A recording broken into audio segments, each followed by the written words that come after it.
Bonjour à tous, cette semaine nous partons en Asie du Sud-Est, en Thaïlande.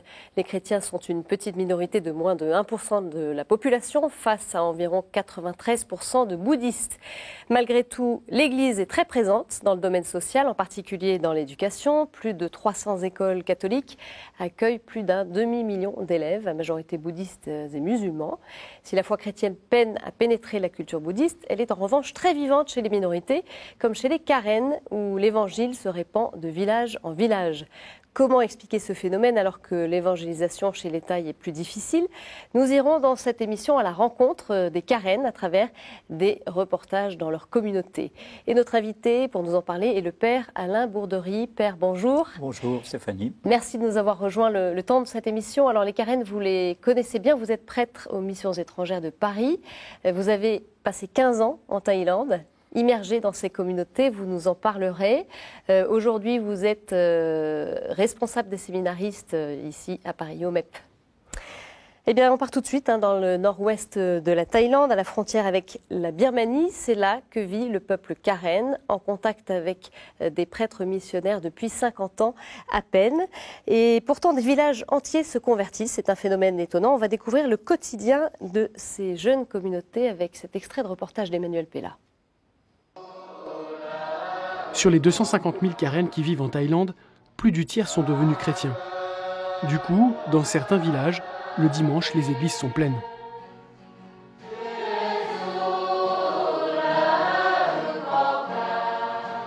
En 50 ans, ce sont des milliers de familles qui se sont converties au christianisme et ont été baptisées.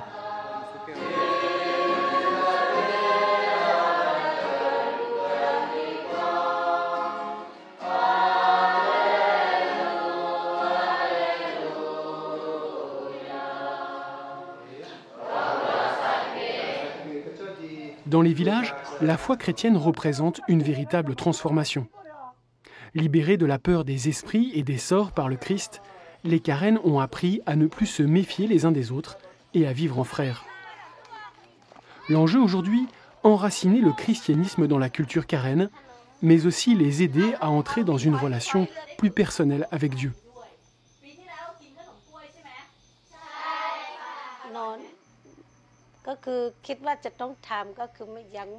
C'est vrai que notre foi est différente de celle de nos pères.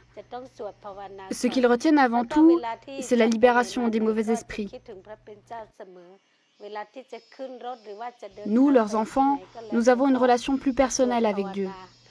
Moi, par exemple, je tâche de prier dès que je peux, le matin, le soir et même pendant la journée. Et depuis que je suis allée au JMJ, j'essaie même d'être missionnaire dans mon village.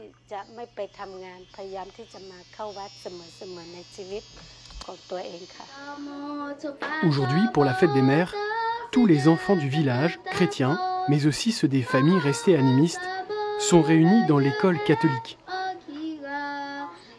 Une scène encore inimaginable il y a seulement 50 ans. Les Karen ou le miracle de l'Évangile. Père, je vous ai vu un peu réagir avec des sourires pendant ce reportage. Ça vous rappelle des souvenirs? Ça me rappelle des souvenirs et puis aussi c'est la joie de revoir tous ces visages que j'ai connus et puis par exemple le sourire des enfants ou leur regard émerveillé qu'on a plus de mal à trouver dans nos contrées. Ça nous surprend, évidemment, vu d'ici, de se dire des conversions comme ça assez importantes, assez massives. Ça vous surprend aussi, vous qui avez passé 15 ans auprès des Karen? Toute conversion est un peu surprenante parce que c'est toujours un chemin et ce chemin qui mène vers quelqu'un. Et donc comment cette rencontre se ferait, c'est toujours surprenant. Les conversions massives dont vous parlez, il faut relativiser quand même. C'est à l'échelle de petits villages. Chaque village Karen, c'est une vingtaine de familles. Mais on ne se convertit jamais seul. C'est ça la particularité. Pourquoi? Parce que le réseau social est tellement fort qu'on doit se convertir avec ses proches et avec ses parents. Moi, j'ai vu souvent des gens qui me disaient Père, je suis chrétien dans mon cœur, mais j'attends que ma grand-mère s'en aille pour pouvoir devenir chrétien parce qu'elle est opposée. Et évidemment, on n'ira pas contre la volonté de sa grand-mère. Donc, il attend. Il est un chrétien en attente, en quelque sorte. Mais c'est la force du réseau qu'il faut retenir. Et finalement, quand on se convertit, c'est avec toute sa parenté. Alors, dites-nous un peu qui sont ces Karen. Karen, c'est une minorité. On pense qu'elle vient du Tibet. Elle aurait fui le Tibet il y a à peu près 1000 ans pour peut-être des raisons écologiques ou une mauvaise récolte, et elle s'est déplacée vers le sud. Et elle s'est finalement fixée des deux côtés d'une rivière. Et un beau matin, eh bien, cette rivière a servi de frontière entre la Thaïlande et la Birmanie, si bien que ceux qui étaient d'un côté se sont retrouvés thaïs et de l'autre côté birmans.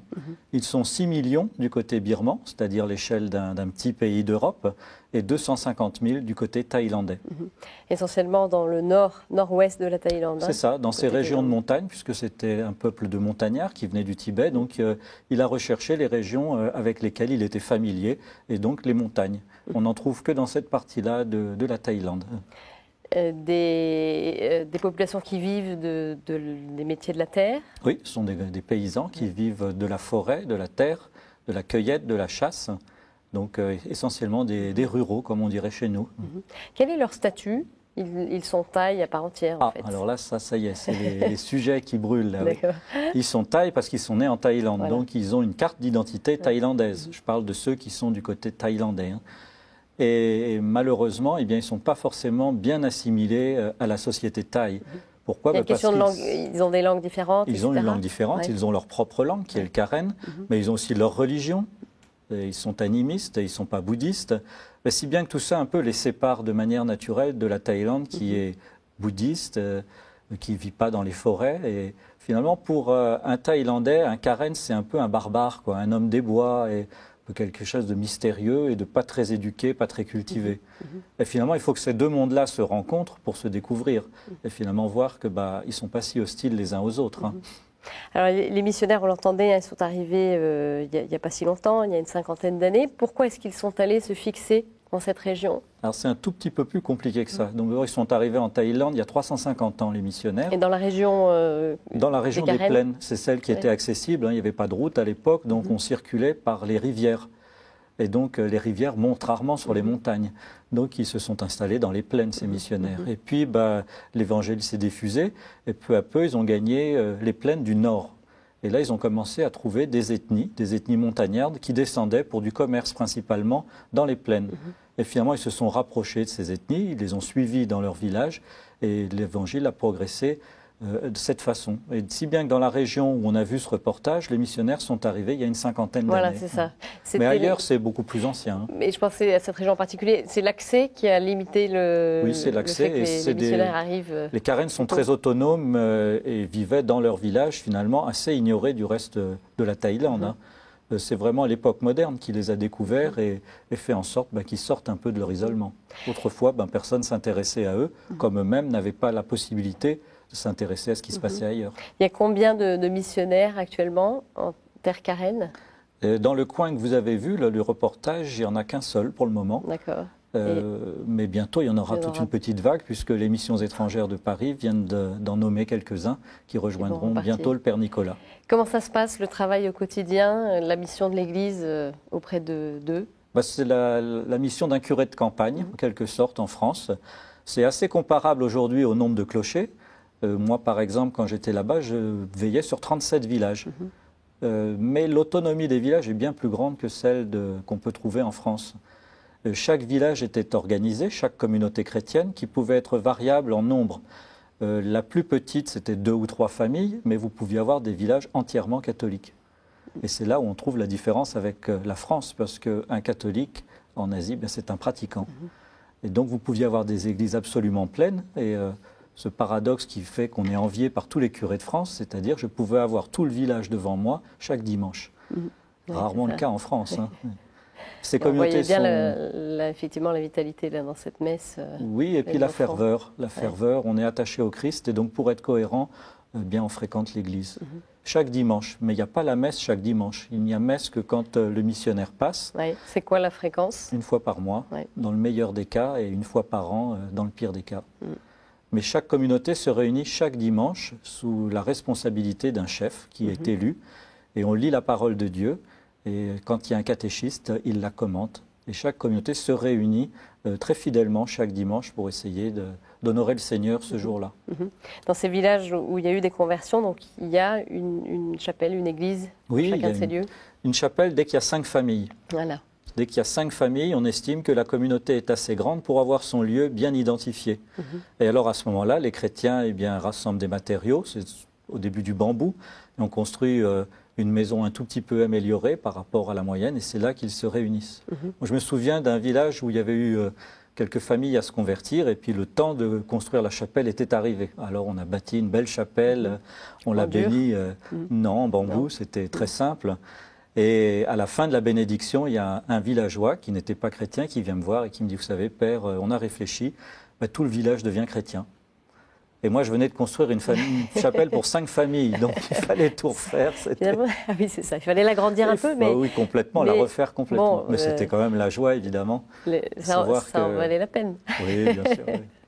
Et alors, vous parliez de ce travail de curé de campagne. Il y a aussi des structures, des écoles. Comment ça se passe? Oui. Il y a un travail concret aussi. C'est ça. Bien comme n'importe quel curé, on a soin d'améliorer le sort des gens. Et là-bas, il y a vraiment beaucoup à faire. Ces villages sont extrêmement isolés, extrêmement pauvres. Hein. Je me souviens d'un petit gamin rencontré à l'école. Et alors, je parlais encore très mal. C'était au début de mon arrivée en Thaïlande, dans ce pays Karen. Et alors, pour essayer aussi ma langue, je demande à ce petit garçon, alors, qu'est-ce que tu as mangé ce matin? Puis il reste silencieux, il ne me dit rien. Je pense qu'il n'a pas compris. Donc, je recommence, je pose ma question. Et il ne me répond pas. Et plus tard, j'ai demandé à l'institutrice, elle m'a dit, mais c'est qu'il n'a pas mangé, quoi. Il n'y a rien à manger chez lui. Missionnaire, on ne peut pas rester les bras ballants et les bras croisés, simplement à regarder tout ça. Donc il faut aider à l'éducation, aider au mieux-être, dans la santé. Et effectivement, les missionnaires essayent d'accompagner ces tribus et ces populations vers un mieux-être. D'abord l'éducation, puis après la santé. Vous parliez donc de ne pas pouvoir se nourrir correctement. Là, vous avez des actions engagées à ce niveau-là? Oui, bien sûr. Développement agricole? C'est très dépendant des récoltes. En fait, ils ont suffisamment à manger quand la récolte est bonne. Mais ils sont soumis aux aléas du climat. Dans ces cas-là, qu'est-ce que vous pouvez faire comme Alors, missionnaire? on a mis au point des tas de trucs pour essayer de responsabiliser les gens aussi. Il ne s'agit pas de les aider à ce qu'ils tendent la main et que nous, on la remplisse. Ça serait peu respecter leur dignité. Et elle est très grande. On a mis en place des banques du riz. Donc les bonnes années, on stocke du riz et au lieu de le capitaliser avec des lingots ou des euros, on fait des comptes bancaires avec du riz. Et chacun gère son compte et on a une banque qui est éventuellement prête à ceux qui n'ont pas assez. Et on rembourse en riz. Donc ça fonctionne très bien dans les villages. Ça demande une certaine cohésion, une certaine entente. On a des projets aussi économiques où on salarie des femmes qui tissent. Et nous, on se charge de revendre leur tissage. Ça leur permet d'avoir accès à un marché économique qui est impossible dans leur petit village isolé. Donc nous, en fait, on se sert de leur savoir-faire traditionnel pour essayer de leur donner un emploi sans qu'elles aient à changer de vie ou même à quitter le village pour gagner la ville, ce qui serait une catastrophe pour leur vie. Et comment est-ce que vous les accompagnez face à des changements culturels, évidemment l'évolution du monde et auxquels ils ne sont pas complètement perméables? Non, ils ne sont pas perméables, bien sûr. Ils sont dans une société et il faut qu'ils s'y intègrent. Sinon, on va faire une réserve de Karen pour le bonheur de qui, on ne sait pas. Mais non, leur avenir est vraiment dans l'intégration. La première chose, c'est qu'ils apprennent le Thaï, donc la langue du pays, pour pouvoir s'y intégrer. Ne serait-ce que, par exemple, quand ils vont travailler. S'ils ne parlent pas la langue, ils sont à la merci d'un employeur peu scrupuleux. Ils ne peuvent pas lire un contrat, ne peuvent pas se défendre en cas de problème, ne peuvent pas négocier. Donc apprendre la langue, c'est quelque chose d'essentiel. Quand on va chez le médecin, dans l'hôpital, si on ne comprend pas ce que vous dit le médecin, c'est quand même gênant. Donc, pour ça, il y a des cours, c'est enseigné. C'est enseigné. Aujourd'hui, les enfants, par exemple, on a fait un très gros effort pour l'éducation. Aujourd'hui, aucun enfant dans la montagne ne peut dire qu'il n'a pas la chance de pouvoir étudier. Et jusqu'au niveau qu'il pourra. Si un enfant venait nous dire « je veux aller faire médecine », s'il en a les capacités intellectuelles et le courage, alors on lui trouvera la solution. Et on a à peu près toute la gamme des métiers aujourd'hui. Si bien que si un jeune décide de s'en sortir en faisant des études, il le pourra. C'est possible. Oui, c'est possible. Il faut partir dans des villes, j'imagine, pour ça? Oui, là il faut quitter son village, des écoles primaires que la mission a créées. Donc on peut rester au village ou dans un village Karen jusqu'à l'âge de 12 ans. Et ensuite, il faut gagner la ville où là, l'Église a un petit réseau de pensionnats près des écoles du gouvernement où on peut accueillir les jeunes. On a des foyers universitaires, des accords avec des écoles, si bien qu'on a toujours une solution pour l'éducation. Quelle difficulté ça peut poser justement d'accompagner ces Karen dans un monde qui évolue, qui se développe autour d'eux? Est-ce que ça crée des des difficultés C'est particulières. pas facile, oui. C'est pas facile de changer de civilisation en quelque sorte. Eux, ils passent d'une civilisation extrêmement agricole, isolée, avec des traditions très fortes, et d'un seul coup, ils se trouvent confrontés à un monde qui ne partage pas cette culture. Et évidemment, ils se demandent, est-ce que c'est eux qui doivent changer? Est-ce qu'ils doivent tout mettre au panier et changer et devenir autres? Alors évidemment, nous on leur dit que non, leur culture est belle, elle est magnifique, et au contraire, ils doivent la garder, la conserver. Mais en même temps, ils doivent intégrer une autre culture de laquelle ils doivent se rapprocher. Ça, c'est pour l'intégration en Thaïlande. Puis il y a des problèmes beaucoup plus simples. Oui. On parlait de l'éducation, donc les jeunes. Autrefois, il n'y avait pas de jeunesse. On passait de l'enfance directement à l'âge adulte. Moi, je me souviens, en arrivant en Thaïlande, on se mariait à 12 ans, 13 ans pour les filles. Donc on voyait ce qui nous sont des enfants. Et on faisait des mariages.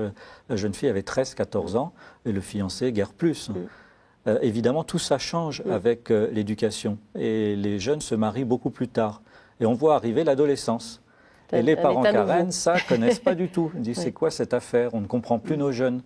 Et les jeunes ruent dans les brancards. Les traditions, ça va bien, mais on ne peut plus vivre comme nos grands-parents. Donc vous avez une mission extrêmement vaste. C'est ça qui la rend passionnante, parce qu'on est absolument sur tous les fronts. Le matin, vous êtes avec des professeurs. À midi, vous enseignez des catéchumènes. Puis le soir, vous dirigez de la prière. Donc c'est absolument palpitant. Et ça nous montre que l'Évangile agit dans toute notre vie. Pas simplement sur je vais à l'église et je soigne mon âme. Non, là, Et alors, c'est encore plus passionnant quand tout le village est chrétien. Parce que sa nouvelle façon de vivre doit être inspirée de l'Évangile.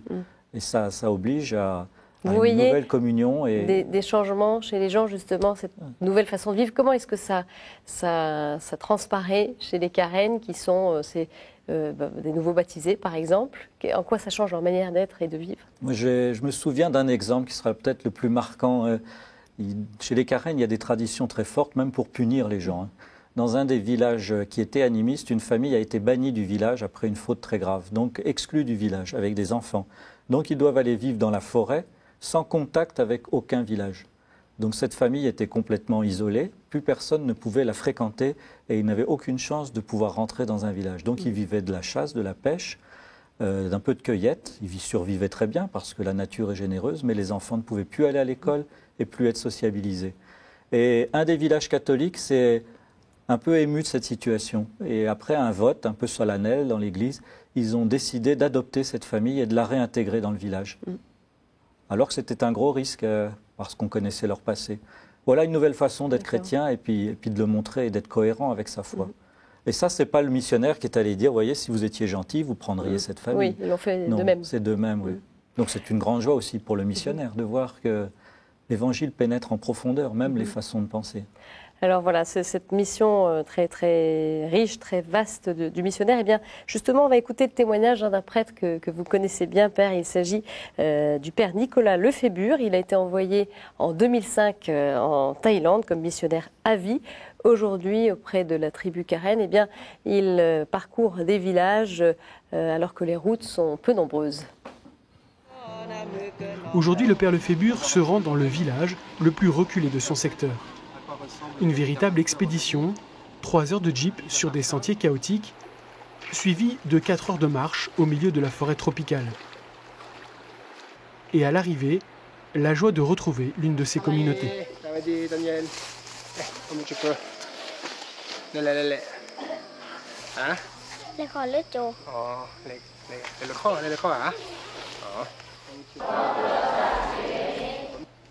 La dimension communautaire de la foi est une évidence pour les Karen et c'est d'abord la communauté qui appelle. Je pense que lorsque les gens se rassemblent et prient ensemble, c'est parce qu'il y a un sens très fort de la communauté. Alors peut-être qu'aller plus avant, aller plus loin avec les Karen, ce serait les aider à développer l'union à Dieu. C'est 2 choses qu'il faut tenir ensemble, l'union à Dieu et l'unité du genre humain. L'unité, je crois qu'ils la vivent au quotidien. L'union à Dieu, la relation personnelle à Dieu, et peut-être quelque chose que j'aimerais avec eux approfondir. Difficile pourtant quand son secteur paroissial est étendu en distance, comme la moitié de la France. Du coup, pour l'assister dans sa mission, le Père Lefébure a avec lui des catéchistes. Des pères de famille pour la plupart, que l'église locale forme et emploie, comme le discret chef des catéchistes qui explique les raisons de son engagement.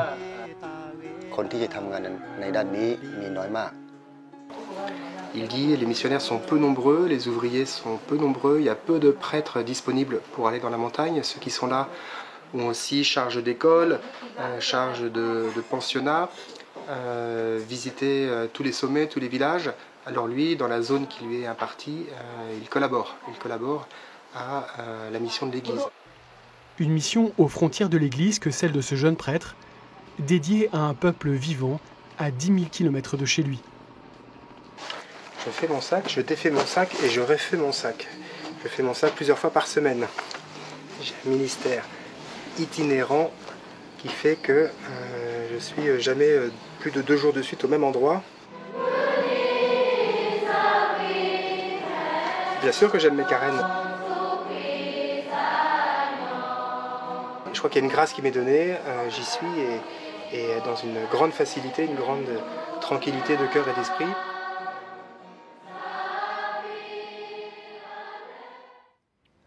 Alors ce témoignage, Père, ça fait écho à ce que vous avez vécu? Oui, aussi. refaire son sac tous les jours, être assisté des ministère catéchistes. itinérant. Oui, itinérant, mais aussi très relayé par ces catéchistes qui travaillent beaucoup. Dites-nous un peu qui sont ces catéchistes. C'est des gens que la mission emploie, c'est un métier, catéchiste. Ils sont salariés. Ils sont salariés. Et ils se dévouent d'aller de village en village, suivant des tournées qui sont organisées par le Père, et pour enseigner, en particulier les catéchumènes, mais aussi les chrétiens de plus longue date, pour affiner la liturgie, pour apprendre des chants, pour enseigner la Bible. Donc ils sont assez formidables et ils enseignent depuis les tout premiers chrétiens catéchumènes jusqu'aux chrétiens les plus anciens.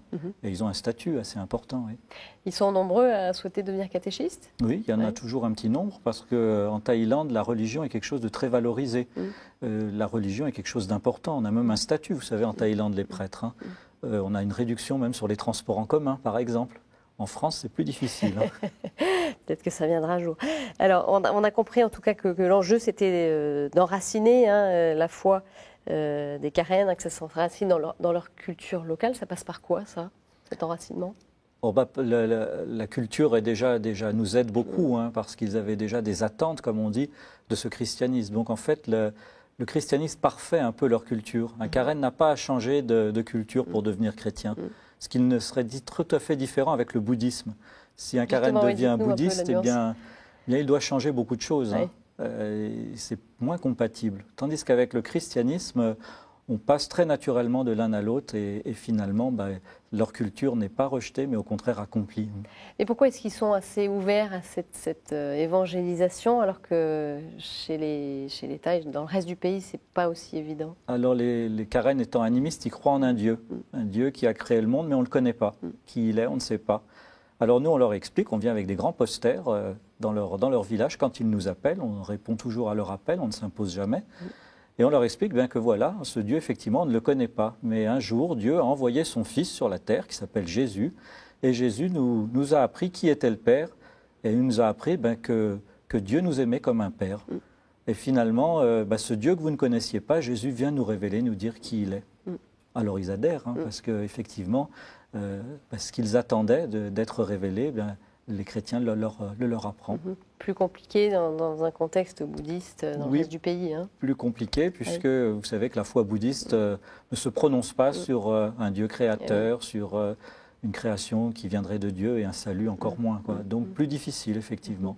Une question pour terminer un peu sur le contexte plus général de l'Église aujourd'hui en Thaïlande. C'est une église, alors elle est petite, mais elle connaît une certaine vitalité. Oui, c'est une église très vivante, très belle. On dit de l'église en Thaïlande que c'est un petit corps avec une grosse tête. C'est-à-dire qu'il y a peu de fidèles, mais beaucoup de prêtres et beaucoup de vocations. Non, une église florissante qui doit apprendre justement à faire une place à ces minorités. Et ce qu'elle estimait de plus petit et peut-être de moins intéressant, et bien voilà que ce petit bout de pays devient florissant au niveau chrétien et commence à prendre des responsabilités. Il y a beaucoup de vocations, par exemple, chez les Karen, donc il y a de plus en plus de prêtres qui vont devenir Karen, et donc et de moins en moins de vocations en Thaïlande, parce que le nombre d'enfants dans les familles diminue, et donc il y aura moins de vocations qu'il y en a eu. Et donc finalement, la place des Karen dans l'Église va devenir de plus en plus grande. Et il faudra bien leur faire une place. Et c'est ce que découvre en ce moment l'Église de Thaïlande. Donc c'est plein d'enjeux et ça sera un beau signe aussi pour l'évangélisation de ce pays. Merci beaucoup, Père Alain Bourderie. Merci de m'avoir invité pour parler de ce que j'aime. On en reparlera sûrement. Merci, Père, à bientôt. Et merci bien sûr de nous avoir suivis. Vous pouvez revoir cette émission sur notre site ktotv.com. Très bonne semaine à tous. Au revoir.